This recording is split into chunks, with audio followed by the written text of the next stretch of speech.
organización de la Feria Internacional del Libro Universitario, que nos ha permitido tener este espacio, y dar las gracias a quienes nos acompañan, sobre todo a la doctora Cecilia Colón, quien viene de la Universidad Autónoma Metropolitana, área Azcapotzalco. Y me voy a permitir entonces dar inicio a la mesa. Voy a leer rápidamente, les voy a contar quiénes nos acompañan. La doctora Cecilia es licenciada y maestra en Letras Mexicanas, doctora en Historiografía por la UAM Azcapotzalco. Algunos de sus libros publicados recientemente son Cartas de Amor, Los Otros y Nuestros Monstruos, Acercamientos a la Literatura Fantástica, UAM Azcapotzalco 2018, y Periodismo Femenino de los años 40, El caso de Consuelo Colón, UAM Azcapotzalco 2022. Ha tomado parte en congresos sobre diversos temas de literatura, historia y género. Junto con Ociel Flores, coordinó el diplomado en literatura fantástica en la UAM Azcapotzalco. Sus líneas de investigación comprenden la narrativa del siglo XIX mexicano, leyendas de las calles de México, historia de las mujeres en México, vampiros y literatura fantástica. Antes de darle la palabra, voy a presentar también a los que nos acompañan. Primero comenzaré con Shenik Sánchez. Ella es originaria del Estado de México, licenciada en Lengua y Literaturas Hispánicas por la UNAM, maestra en Literatura Mexicana por el Instituto de Investigaciones Lingüístico-Literarias de la UB y doctorante en la misma universidad. Fue investigadora y coordinadora en la Enciclopedia de la Literatura en México. Su campo de investigación abarca la narrativa mexicana del siglo XIX al XXI, ha participado en diversos congresos a nivel nacional e internacional, y obra de su autoría puede encontrarse en revistas como Signos Literarios, Casa del Tiempo y El Pez y la Flecha.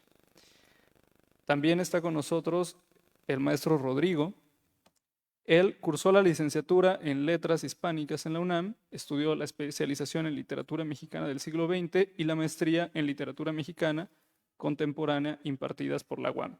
Actualmente, de igual forma, cursa el doctorado en Literatura Hispanoamericana en la Universidad Veracruzana.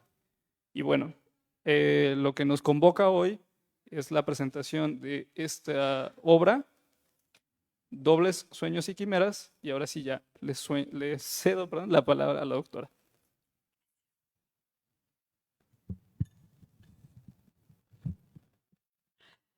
Pues buenas tardes a todos, muchas gracias por estar aquí. También muchas gracias a la Universidad Veracruzana, a esta Feria del Libro Internacional Universitario por la invitación. Y pues me arranco con la presentación de este libro. Presentar un libro de nuestra autoría es como llevar a bautizar un hijo.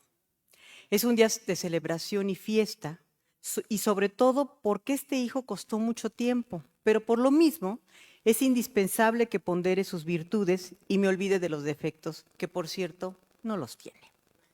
Pero antes quiero agradecer a mi Universidad Autónoma Metropolitana Plantel Azcapotzalco por haberlo publicado, y a Itzel, Víctor Mario, Rodrigo, Zaida, Alejandra, Carla, Berenice, Víctor Manuel y Óscar por haber corrido conmigo esta aventura que se llama Dobles, Sueños y Quimeras, Estudios de Literatura Fantástica Mexicana. A todos ellos, muchas gracias. Y dos de ellos están aquí conmigo, que son Víctor Manuel y Rodrigo. Este libro es producto de un trabajo y esfuerzo que junto con mis alumnos de la Maestría en Literatura Mexicana Contemporánea de la UAM Azcapotzalco, por cierto, ya casi todos tienen el grado de maestros, hicimos a partir del seminario de literatura fantástica que les impartí y que fue un curso en donde conocieron autores y obras que por lo regular no se dan en la academia, porque son fruto de la investigación que durante años he hecho sobre el género fantástico tan querido por mí. ¿Qué contiene el libro? Ensayos de investigación sobre el género fantástico. Pero no se van a encontrar con lo mismo de siempre que, como lectores de este género, nos lo sabemos de memoria. Los autores de siempre, como Juan José Arreola, Elena Garro y Carlos Fuentes, o los cuentos de siempre, como La Cena de Alfonso Reyes, El Guardagujas de Arreola y El Huésped de Amparo Dávila, no están aquí. Si bien es cierto que estos autores y estos textos son importantes, y en eso todos estamos de acuerdo, no son los únicos. La cantidad de autores y cuentos que le han dado una forma definida al género fantástico mexicano es enorme. Así que, ¿por qué hablar solo de los mismos cuando hay tantos en el horizonte? Este libro está formado por 10 ensayos que escribió cada uno de los que estamos en el índice y cuyos nombres ya mencioné. Cada texto fue producto de su investigación personal y de las lecturas que hicimos durante el seminario y que les amplió el horizonte de lo que ya sabían. Hay varias cosas que se deben ponderar en este libro. Víctor Mario, Rodrigo y Carla investigaron sobre autores poco conocidos.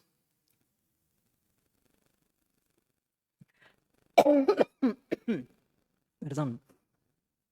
Como Artemio de Vallarispe, Ana de Gómez Mayorga o Gabriela Rábago Palafox.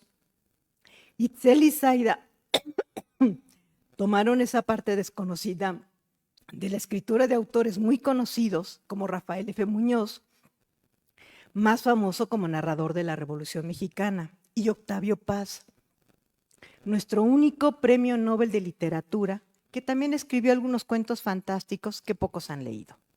Hubo quienes escribimos sobre autores conocidos, pero los cuentos que se analizaron no son precisamente los más famosos de su obra, como el que yo escogí de Francisco Tario titulado La Semana Escarlata, más analizado como policíaco que como fantástico, y Cordelias de Adela Fernández, escritora poco leída hasta que en el 2022 publicó sus cuentos completos El Fondo de Cultura Económica, texto a cargo de Alejandra, o los que escogieron Berenice, Víctor Manuel y Óscar.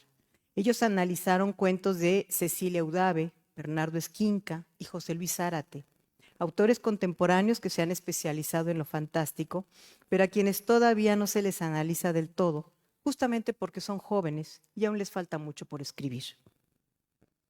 Cada uno de los que colaboraron en este libro eligió al autor y texto de su preferencia.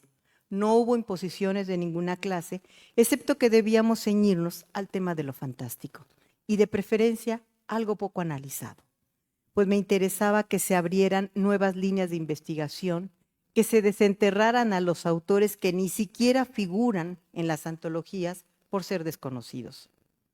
Otra cosa que debo ponderar y no podemos dejar de fuera es la portada. Se la debemos al ingenio y creatividad de Diana Laura Hernández Mendoza, pues a partir de la lectura que hizo del libro, lo cual también es un detalle importante porque ningún diseñador lee los libros que trabaja, la portada está llena de simbolismos que hablan justamente de lo fantástico que posee el ser humano. De inicio vemos a una mujer que mira al horizonte y su cabeza parece expandirse hasta el infinito con la imaginación, como buscando nuevas opciones de creación. Por eso el motivo de los ojitos que están allí en diferentes formas. Después, si ustedes se fijan, hay 2 escenas en los extremos que nos remiten inmediatamente a la Revolución Mexicana, con el ahorcado en un árbol y una pareciera el reflejo de la otra, como si hubiera un espejo de por medio, o como si fuera una escena en donde los dobles, la otredad, están reflejando lo mismo. Recordemos que el espejo, dentro del género fantástico, es un elemento muy importante, porque es un portal que nos lleva a otra realidad, que nos muestra otro yo que no es el que se está reflejando en él. Esto nos remite al ensayo de Itzel sobre 2 cuentos de Rafael F. Muñoz que han sido poco leídos y poco analizados. Finalmente, otro elemento muy interesante es este hombre de pie que está aquí, frente a una puerta de estilo gótico. Y ahí podríamos preguntarnos, ¿y qué hace allí? ¿Qué está esperando? Da la impresión de que no se anima a entrar y eso nos da la idea del portal, de acceder a través de él a otro universo del que no sabemos si vamos a poder regresar o no, porque no sabemos lo que hay detrás. Esta portada es el producto de una lectura atenta de todos estos ensayos que forman este libro. Por eso me parece que hay que verla con interés. Ahora bien, con respecto al nombre, la primera parte la escogimos entre todos. Dobles, sueños y quimeras. Tratamos de englobar en estas 3 palabras la idea de lo fantástico y de los temas que se tocarían en cada uno de los 10 ensayos. La segunda parte del nombre, Estudios de Literatura Fantástica Mexicana, obedece a una cuestión de ubicar al lector con respecto a lo que ofrece el libro. No quisimos que alguien lo comprara pensando que era una antología de cuentos, sino que supiera que eran textos de investigación que tendrían que ver con la literatura fantástica y solo con la mexicana, para evitar confusiones. En fin, desde la portada podemos pensar que el libro nos va a llevar a mundos imaginarios, a universos fantásticos que nos van a abrir puertas que solo Dios sabe si podremos cerrar y regresar. O tal vez nos quedaremos atrapados en un mundo que solo existe en nuestra imaginación. Esto no lo sabremos hasta que crucemos ese umbral que se nos abre como una promesa. ¿Buena o mala? No lo sabremos hasta que lo crucemos. Pero cuidado, pues nuestros deseos se pueden hacer realidad y entonces ni nuestro ángel de la guarda podrá salvarnos. Muchas gracias.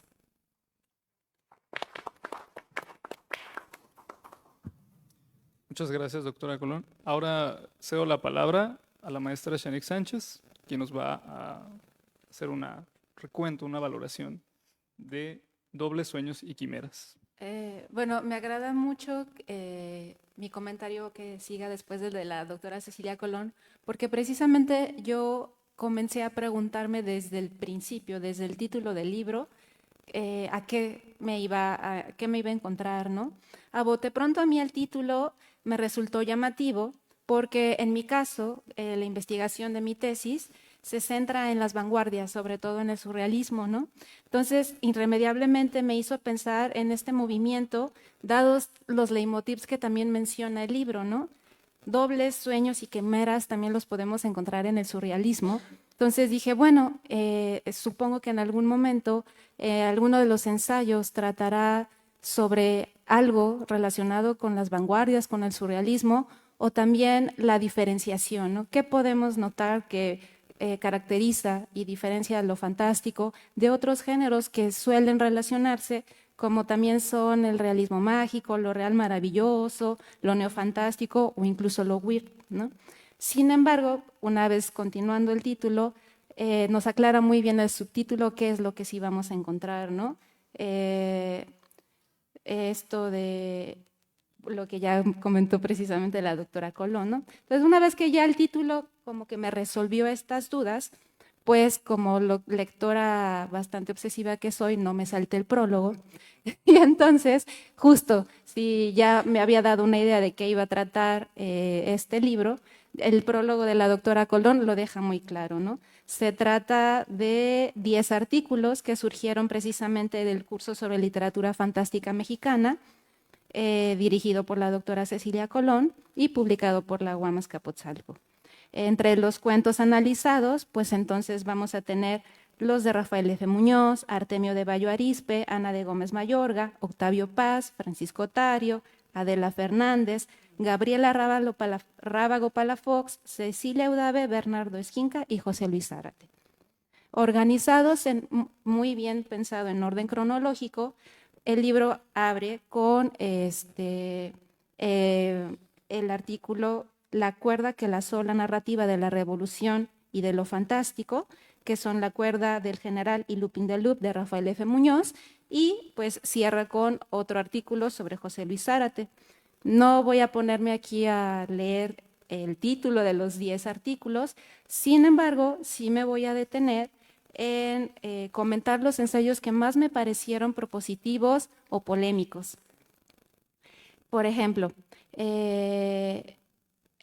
con el que abre el libro me gustó bastante, me parece muy propositivo precisamente porque a Rafael F. Muñoz lo conocemos por ser escritor catalogado de la Revolución Mexicana, ¿no? Entonces me agrada bastante que esta reducción se vea enfrentada con lo fantástico y nos ofrezca una lectura distinta de esa narrativa de la revolución en La cuerda del general y Lupin de Loop.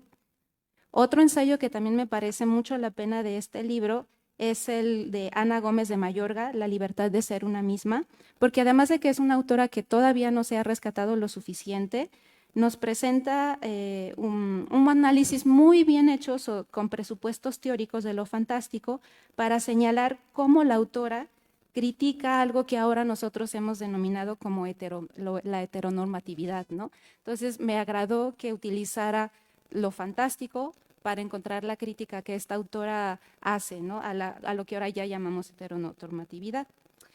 Sin embargo, conforme iba leyendo el libro, me di cuenta que casi todos los artículos comparten una perspectiva teórica y temática. Ahí vamos a encontrar a Todorov, a Campra, a Roas, Morales, Flora Botton-Burlá, a Nieto, y también vamos a encontrar temáticas compartidas como el doble, el sueño, lo sobrenatural, el terror, la marginalidad, los umbrales, la idea de estrategia textual, mímesis, antinomias y testigos irreprochables. Entonces, justo cuando llegué al artículo sobre Octavio Paz, ahí sí fue donde me puse como más exigente, porque si bien la articulista aborda dos cuentos que no son tan conocidos de Octavio Paz, que es Antes de dormir y Encuentro, pues a mí me generó más polémica y dudas justamente, ¿no? Porque Octavio Paz es un autor muy complejo que intentar solamente extraer una temática, un género, resulta un poco difícil. Tiene demasiadas características, ¿no? Y si bien sí menciona que fue un autor pues importante para el surrealismo, siento que quizá si hubiera tomado más en cuenta no solo que sí hay surrealismo en estos cuentos, sino que también influyó mucho el pensamiento hindú, lo oriental, y también la influencia de autores de los siglos de oro novohispanos y la figura de Alfonso Reyes, el cuento el artículo hubiera resultado un poquito más rico y más propositivo, más fructífero. Sin embargo, sí se agradece que se atreva a ver desde otra perspectiva pues la obra de Octavio Paz. También al mismo tiempo algo que me sorprendió justamente a estas alturas del libro es que varios de los artículos se hubieran enriquecido si alguno de los articulistas se hubieran atrevido a buscar más allá en la teoría de lo fantástico, por ejemplo, a las aproximaciones de Jorge Luis Borges o Carlos Fuentes, incluso al reino de lo fantástico, escrito por Olea Franco y que afortunadamente ya se encuentra disponible en el repositorio digital del Colmex, porque hay justamente algo que Olea Franco dice es que no podemos estar utilizando el término fantástico para todo, ¿no? Que sí deberíamos ser un poquito como más cuidadosos al utilizarlo, porque incluso como decían Carlos Fuentes o Borges, ya no recuerdo muy bien, que si uno se aventura a decir que todo puede ser leído desde lo fantástico, pues entonces podríamos leer incluso las vidas de santos desde lo fantástico, ¿no? Entonces habría también ahí, ¿no? Quizá eso hubiera enriquecido todavía más la propuesta de varios de los artículos. Por supuesto, continuando con el libro, no podía faltar Francisco Tario, con el ensayo Entre lo fantástico y lo onírico, La Semana Escarlata de Francisco Tario, y resulta bastante interesante porque el cuento mismo es un experimento narrativo donde otros géneros como el policial y el diario de sueños se amalgaman para dar lugar a un relato fantástico muy sui generis, como suele ser la obra de Tario. La doctora Colón abre muy bien el camino al remitirnos a dos minificciones chinas, El sueño de la mariposa de Xuan Tzu y La sentencia de Wu Chen, justo para una posible ampliación del registro fantástico en Tario hacia la concepción de los sueños en Asia como una forma de comunicación entre el mundo consciente y el mundo de los espíritus o una manifestación de desequilibrios energéticos y espirituales. Entonces es muy interesante que la doctora haya notado cómo le da una vuelta de tuerca al género policial, pero también cuando menciona estas dos leyendas chinas, también nos dé como luces para analizar desde ese punto de vista esta influencia de lo onírico en este cuento de Tario. Por otro lado, otro de los artículos que me pareció bastante interesante es el de Cordelias, La naturaleza rizomática del doble. Es el sexto y más propositivo ensayo que me parece de este libro, porque aparte de que obviamente está abordando a Adela Fernández, que últimamente pues ya se le conoce más, establece una interpretación bastante original, detallada y cuidadosa a partir del concepto de rizoma.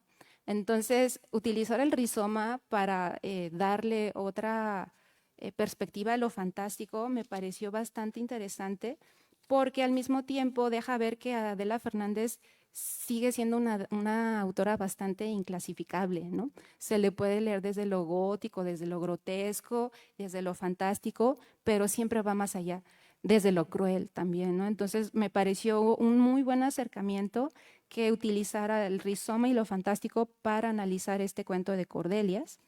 Y finalmente, me agradó bastante con el libro cómo cierra. El zombi mexicano histórico y tradicional, La otra noche de Tlatelolco y Día de Muertos. Es un buen intento este artículo por trazar la genealogía del zombi en la literatura mexicana, sin dejar de lado la influencia del cine, tanto nacional como internacional, y su origen doble en los países africanos y de Haití, pero también su implicación por ejemplo, de lo que implica, lo que simboliza el zombi, ¿no? Guerras biológicas, el consumo irreflexivo de todo este neocapitalismo, la falta de ideología política, las crisis económicas, migratorias y sanitarias. Es decir, el zombi representa el devenir apocalíptico del ser humano, tanto en lo biológico como en lo cultural. Y ya solo como para no olvidarme de otro de los artículos que es interesante, Bernardo Esquinca ya se sabe que escribe fantástico, ¿no? Y por lo mismo, el artículo Variaciones al tema del doble en los búhos no son lo que parecen de Bernardo Esquinca. Me parece interesante porque, pues, si bien ya sabemos que Esquinca es de lo fantástico y vuelve al tema del doble, hizo una propuesta el autor que deja, pues, como que junta algunos hilos y hace pensar también el juego que tiene Tario con la narrativa policial y la narrativa negra con el fantástico, ¿no?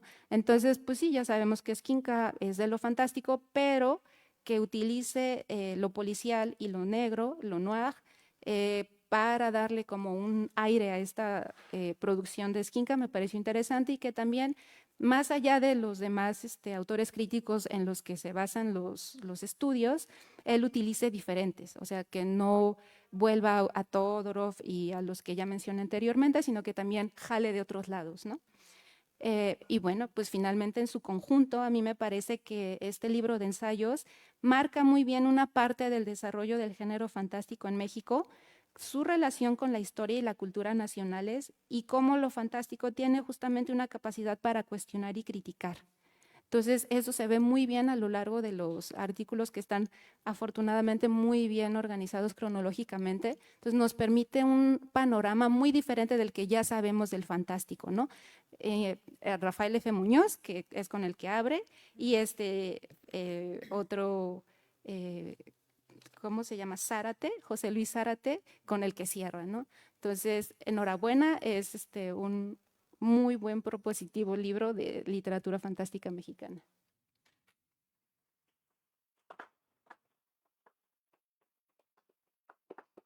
Muchas gracias, comadre, porque pues ya como bautizamos al niño, viene a ser mi comadre y están de acuerdo.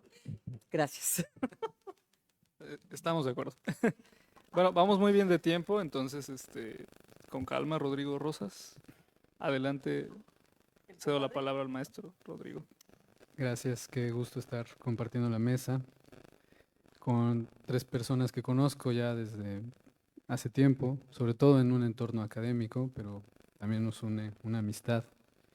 Y bueno, yo quiero empezar diciendo que sí es importante entender también el libro, creo, desde una aproximación didáctica, es decir, invita también, sobre todo para un público lector que pertenezca a una esfera de los estudios literarios, también a entender la teoría literaria y su aprovechamiento a partir del estudio de los cuentos, ¿no?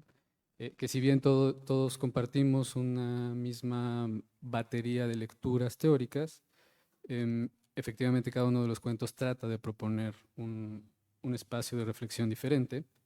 Y por lo tanto creo que el libro en general es una suerte de indagación en el repertorio de la literatura fantástica en México, que es cierto que hay nombres que no aparecen y creo que de alguna manera no aparecen porque siempre están en nuestra cabeza. Y en cambio hay otros que usualmente no estarían en una recopilación de este tipo, y no voy a repetir los nombres, ya quedó claro. Pero creo que sí es relevante también entenderlo como un producto de un trabajo en el aula y que también es un producto del trabajo en conjunto y como un resultado de los espacios de publicación de las instituciones académicas que abren sus puertas también para el trabajo estudiantil, ¿no? Y por lo tanto, en general, el libro es una guía de lectura de la literatura fantástica en México, porque creo que también el público ideal sería alguien que le interesa la literatura fantástica, pero que no sabe por dónde, ¿no? O que quizás ha leído una o dos cosas y quiere saber qué más leer y por dónde leerlo. Yo creo que ese sería el lector ideal de este libro. Sobre todo porque sí hay aproximaciones que quizás no sean tan comunes, pero que abren la discusión para otro tipo de lecturas, ¿no? Y también ese repertorio de lecturas abarca, como ya se dijo, nombres que han quedado en la sombra, ¿no? En la sombra tanto de los estudios como en general de la industria editorial, diría yo, ¿no? No solo es el caso de Vallarispe y de Rafael F. Muñoz, que pertenecen, digamos, a un horizonte de lectura diferente y que aquí encuentran otra cabida, sino también en el caso de Ana de Gómez Mayorga, que la UNAM tuvo a bien hace no tantos años hacer esta recopilación que se llama Nostalgia de lo Recóndito, del único libro que ella publicó que se llama Entreabriendo la Puerta en el 46. Y creo que ese libro que se publicó en Licenciado Vidriera, creo que ya no se encuentra, ¿no? Entonces, también esa es como una oportunidad de leer voces que quizás en algún punto fueron rescatadas y que ahora también vuelven a estar en una especie de limbo. Y también está el caso de Rábago Palafox, que hace no mucho Vindictas también recuperó sobre todo su novela, Todo ángel es terrible, que no pertenece realmente al entorno de lo fantástico, es una novela de formación en toda regla, pero que también es una lectura súper interesante y que aquí, y que sobre todo es su faceta de cuentista, la de Rábago Palafox, la que sí se mete en el terreno de lo fantástico y de la ciencia ficción, ¿no? Y eso es interesante porque Carla, que es la que se hace cargo de ese texto, lo aborda desde lo fantástico y desde lo vampírico, ¿no? Cuando uno de sus cuentos es leído, sobre todo Pandemia, concretamente, desde la ciencia ficción o desde la distopía. Ella se olvida de eso, lo mete en lo fantástico y esa es una propuesta de lectura que, insisto, creo ese es el núcleo de todo el trabajo que se hizo en el libro. Y bueno, yo me hice cargo del de Ana de Gómez Mayorga y solo quiero recuperar su nombre porque creo que en esencia ella representa quizás el paradigma de la escritura de lo fantástico, sobre todo porque aparecen elementos que, como bien refieren en el título, tienen que ver con el doble, pero no necesariamente en esta idea del doppelganger, sino a partir de los objetos. Hay portales, hay puertas, hay espejos, y todo eso se problematiza desde la irrupción de la irrealidad y del viaje, digamos, del sujeto a un entorno diferente, ¿no? Y eso también involucra la presencia de cuestiones como lo onírico, que está prácticamente en todo el libro, de manera, creo que más allá de que sea involuntaria o no, hay elementos que siempre están en lo fantástico, y bueno, casi siempre, y una de ellas es el espacio onírico o lo pesadillesco. Y en general, creo que, insisto, en que es una buena oportunidad acercarse al libro, sobre todo para aquellos que, si ya conocen la literatura fantástica mexicana, quieren encontrar nuevas voces y también quizás si han leído literatura fantástica pero no están como tan metidos en la teoría y en la crítica, también creo que es una buena oportunidad para acercarse a ese espacio de reflexión. Y bueno, gracias por acompañarnos.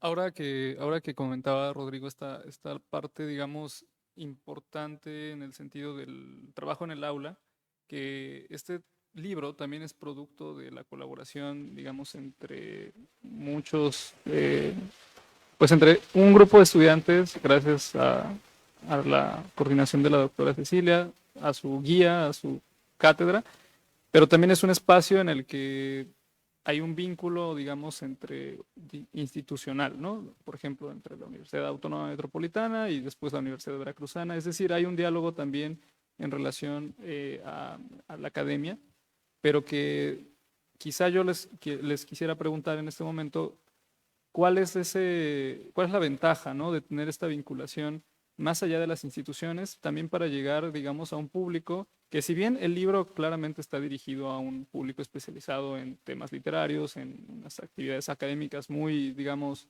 de nicho, también hay una parte, creo, de la literatura fantástica que se presta mucho como para entablar una comunicación más allá de un sector, pues, netamente universitario, ¿no? O sea, es decir, como lectores, finalmente, en el marco de una feria del libro, siempre es importante destacar como que la participación también de una, digamos, gran ecosistema, ¿no?, literario, y entonces yo quisiera un poco arrojarles esa inquietud en el sentido de atrapar, digamos, la atención, sobre todo en esta época que está, sobre todo los más jóvenes, digamos, quizá tan mediatizada, ¿no? Quien quiera responder. Bueno, pues creo que una de las cosas principales que debemos entender es que el interés por la literatura fantástica es de pocos años hacia acá, realmente.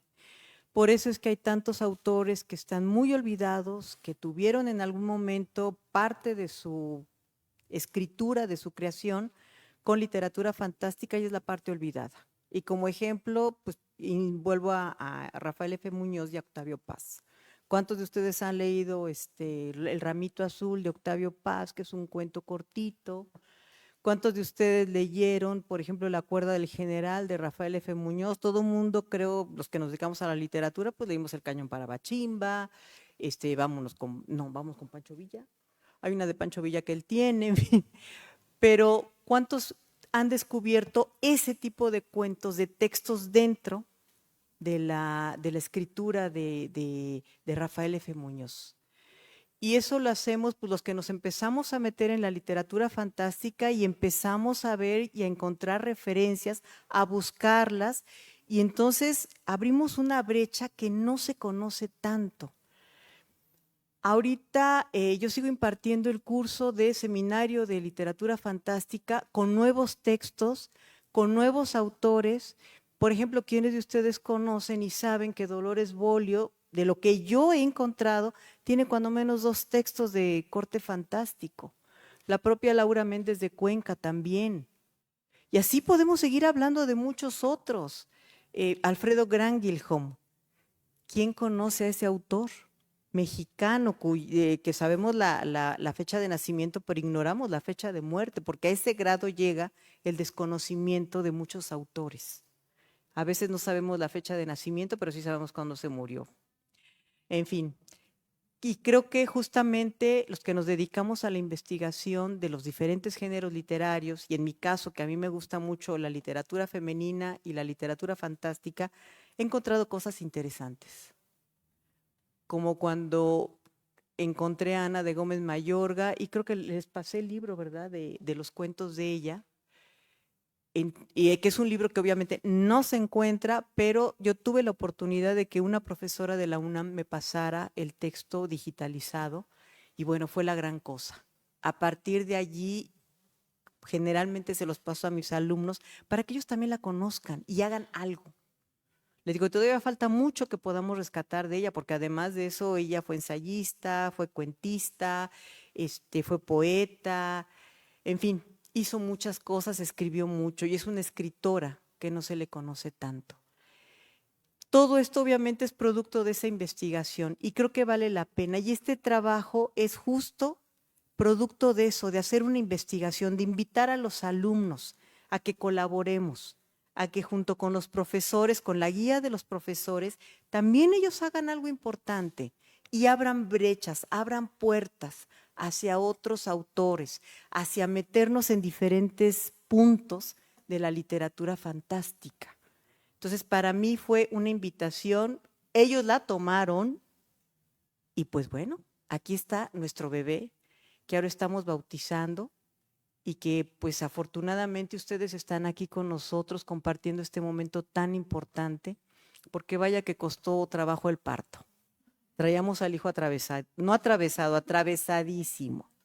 Ya bueno, ahí fueron una serie de problemas de trámite y todo, pero pues aquí está el bebé.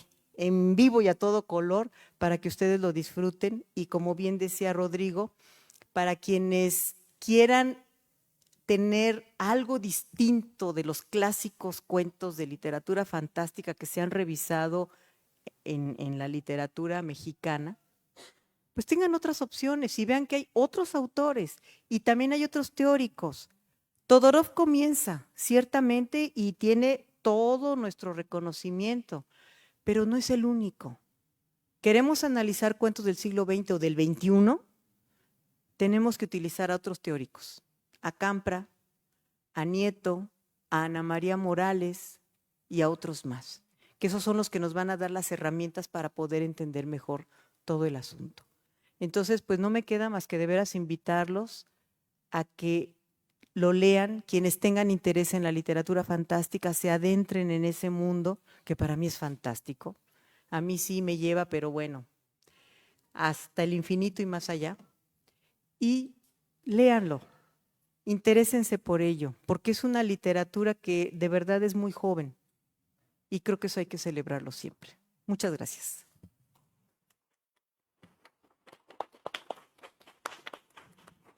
Tenemos un poco de tiempo para pasar alguna pregunta por parte del público. Nada más quería yo, pues sí, quizás si quieren participar Rodrigo o Shani con algún comentario antes de que se hagan las preguntas.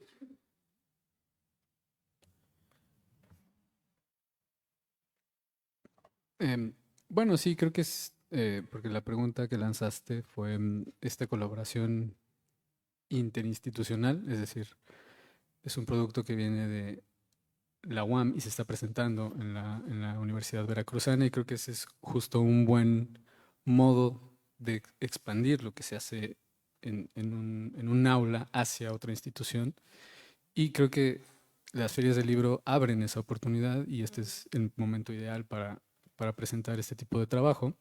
Y es cierto que hay un apogeo, un interés muy fervoroso por la literatura fantástica y en general creo que ya se está extendiendo hacia la ciencia ficción, hacia lo que ahora o desde lo anglosajón llamamos fantasy, y que creo que hay que aprovecharlo y creo que de alguna manera esto entró ahí y no es que no se esté haciendo, por supuesto que se hace y se imparte en las aulas, pero creo que es un buen momento también para entender que eso, y que también tiene que ver con la industria editorial, porque efectivamente Adela Fernández fue en el 2022 que se publicó sus 2 libros de cuentos, y creo que también más o menos por ese año se reeditó Tiene la noche un árbol, de Guadalupe Dueñas, que puede leerse tal vez desde lo fantástico en uno que otro caso, y que está de nuevo recirculando este tipo de literatura y que ahora ya puede ser mucho más accesible y que también invita a los estudios literarios desde el aula y también desde una forma crítica, ¿no? Pero bueno. De acuerdo. Sí, si gustan hacer alguna pregunta, este es el momento. Sí, por parte del público.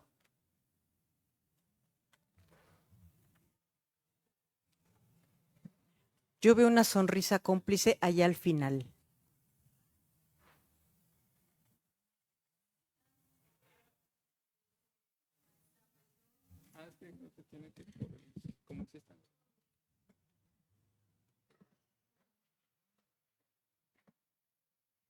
Muchas gracias. Buenas tardes. Mi nombre es Lourdes Peregrina. Soy docente de la Universidad Veracruzana. Imparto clases de lectura y escritura de textos académicos.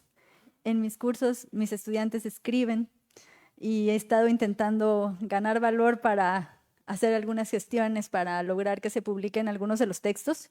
Son textos muy, muy poderosos y pues yo todo el tiempo les estoy diciendo es que la literatura no es algo muerto, la literatura es algo vivo y se refleja aquí. Ellos son estudiantes de ingeniería, estudiantes de contaduría, de administración y escriben.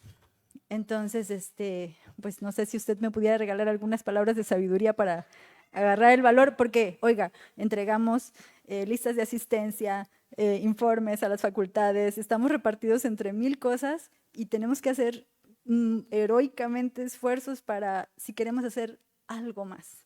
Entonces, pues nada más quisiera pedirle su consejo y felicitarla por el trabajo que está haciendo. Muchas felicidades, maestra. Pues muchas gracias, y más bien yo soy la que la felicita por ese interés. Y pues creo que lo primero que yo hago con mis alumnos, no sé, y yo creo que fue el caso de este grupo específico que tiene este producto, fue enamorarlos. No yo, obviamente, sino creo que ejerce uno una seducción sobre los alumnos utilizando como herramienta de seducción la literatura. Y creo que ese es el punto, invitarlos, traerlos al universo en el cual uno vive cuando está haciendo cuestiones literarias y mostrarles lo que puede ser el mundo. Para mí la literatura es como un boleto para viajar. Y es un boleto para viajar al pasado, al futuro, de manera presente. Nos podemos ir a cualquier lugar, a cualquier latitud, sin que se nos caiga nada. No es un viaje peligroso. ¿Qué tan peligroso? Bueno, yo más bien también lo podría preguntar. ¿Qué tanto nos metemos en las historias? Y con base en eso nosotros hacemos todo. Entonces, mi consejo, mi sugerencia es eso. Sedúzcalos a través de la literatura, a través de lo que uno piensa, de la emoción que a uno le implique estar en un tema así. Y yo creo que el hecho de que ellos escriban, yo también he tenido alumnos de ingeniería que escriben excelente. De verdad, les digo, tú vas a ser el siguiente premio Nobel. El problema es que todavía no tenemos otro premio Nobel. Pero de que tenemos material humano, por supuesto. Y si ellos aceptan el reto, es maravilloso. De verdad la felicito.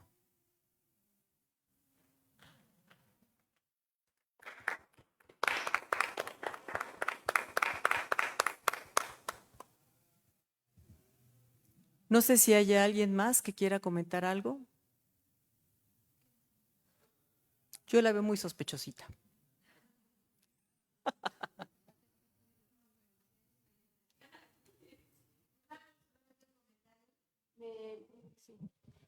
Gracias. Me agradó mucho la presentación del libro y el comentario que hizo la maestra Shanique Sánchez acerca de los ensayos que revisó.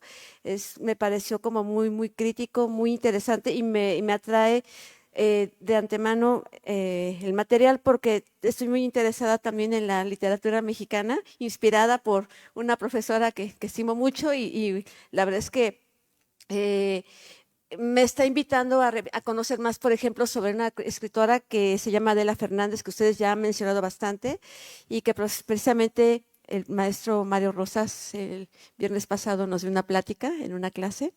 Y pues nada, solamente felicitarlos.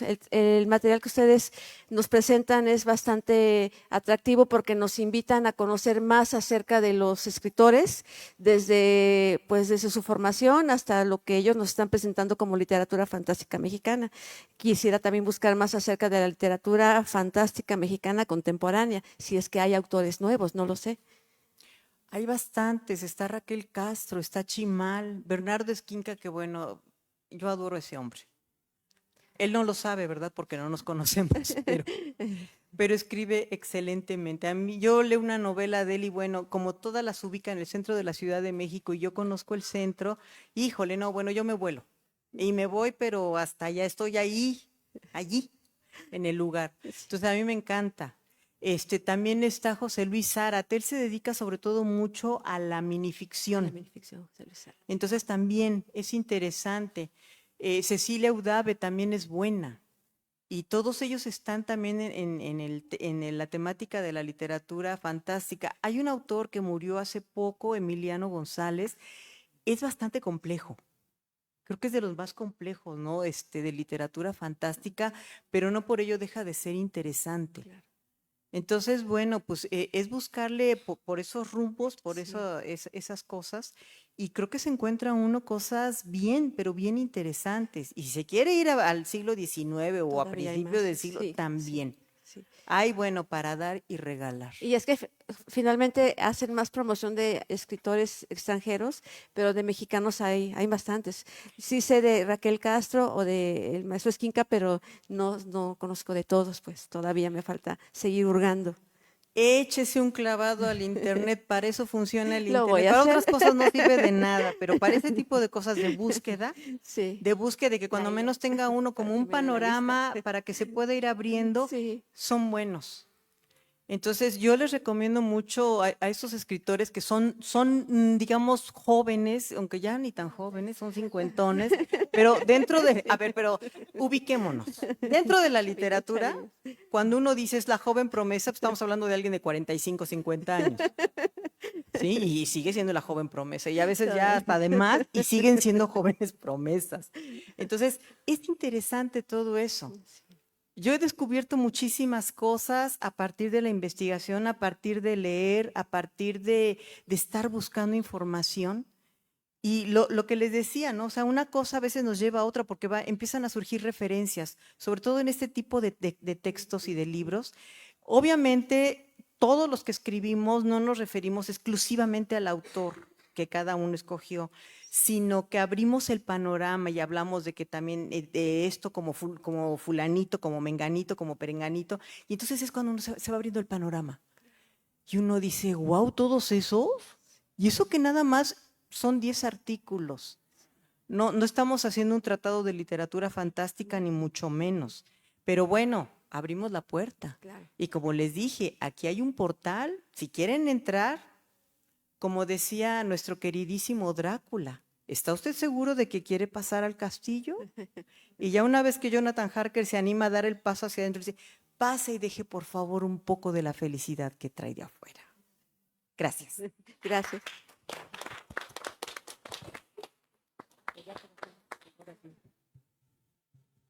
Bueno, para ir finalizando, nada más un breve comercial, un anuncio. Una última pregunta tenía, ¿ya no da tiempo?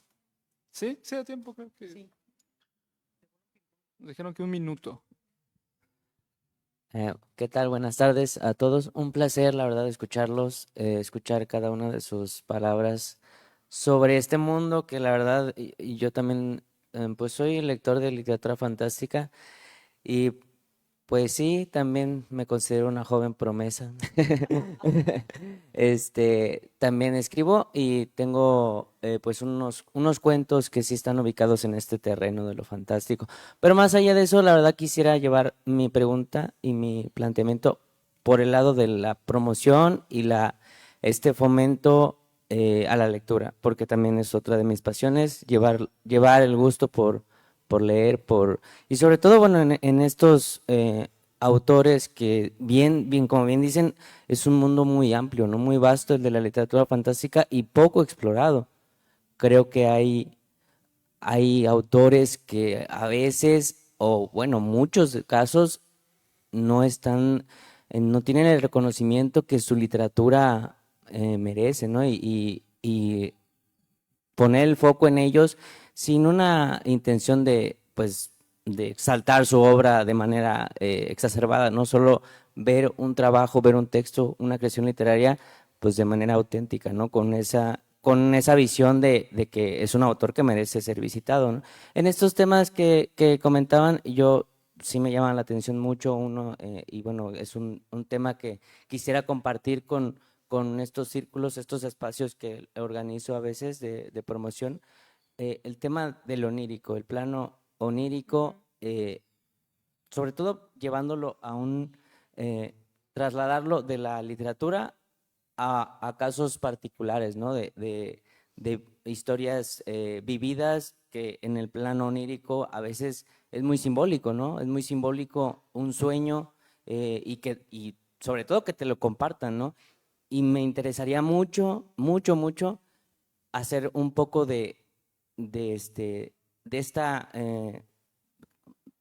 bueno, fomentar un poco de creación literaria a través de este análisis onírico de lo que compartan en estos espacios, ¿no? No sé si pudieran recomendarnos, usted maestra o cualquiera de la mesa, autores en este tema, ¿no? En este plano de los sueños, ¿no? De cómo compartir este tema con lectores que están interesados o que, bueno, puede uno compartirles el gusto por ello y que se animen a escribir sobre ello, ¿no?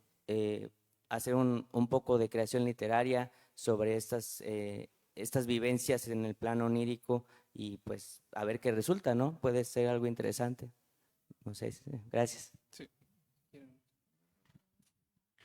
Pues como lectura, yo recomendaría Tario y también recomendaría cuentos de vampiros. Recordemos que el vampiro siempre llega a la recámara de la damisela en el sueño. Entonces también es bien importante. Pero creo que lo que yo más bien haría es un concurso de cuento. A ver, yo les voy a dar unos elementos. Él y ella se conocen a través de un sueño, coinciden. Ahí tenemos, por ejemplo, Carmila de Sheridan Le Fanu. Y el final es feliz o el final es infeliz. ¿Qué pasa en el inter? Pues es problema de ustedes, así es que resuélvanlo. Y entonces creo que ahí podríamos tener una gama enorme de sueños, porque ¿cuál es el límite del sueño? El cielo. Entonces creo que esa sería una buena salida para fomentar esto. Y leer algunos cuentos de vampiros. El de Carmila creo que sería un señuelo interesantísimo, porque recordemos que en la historia se conocen ellas dos a partir de un sueño y posteriormente se encuentran ya de manera física años después. Entonces creo que para abrir boca estaría bien. Y Tario también. Es sensacional y también utiliza mucho el sueño como un recurso para llevarnos a lo fantástico. Entonces, esa sería mi sugerencia y mi propuesta. No sé si los chicos tengan algo más. Ya por el tiempo tendríamos que ir cerrando. Gracias y los invitamos a adquirir el libro que va a estar en el stand de la UAM. Gracias.